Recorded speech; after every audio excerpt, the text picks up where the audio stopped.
So, I was trying to impress my date, Sarah, right? We were at this really fancy, quiet restaurant. Like, the kind of quiet where you can hear people thinking. I was telling her about my new job, trying to sound super important, and I said, yeah, the company just gave me a massive promotion. I'm practically running the whole regional department now. She looked genuinely impressed and said, wow, that's amazing. You must be a genius. I leaned in, trying to be suave, and whispered, well, they did give me a pretty huge salary boost. But what I actually said, because I inhaled a pea pod right before the word, was, well, they did give me a pretty huge salary boost. The entire section of the restaurant went silent. I mean, dead silent. Sarah just stared at me for a full 3 seconds. Then she very slowly said, you got a salary boost?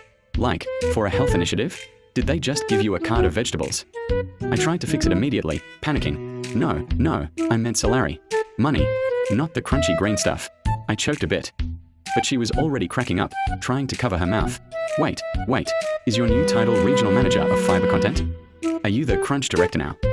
Then, this older gentleman at the next table, who was looking at me like I was a lunatic a second ago, leaned over and said, quite loudly, you know, son, when I got my first big raise, they just gave me a nice watch. You got celery? Inflation's getting out of hand. I swear, for the rest of the night, every time a waiter walked past, they'd pause and ask me, anything else I can get you, sir? Perhaps a side of high-level, executive-grade celery. I never got a second date, but I did get a weird, lifelong urge to avoid all legumes in public. And now, every time my boss praises me, I flinch, waiting for him to hand me a stalk of premium, performance-based root vegetable.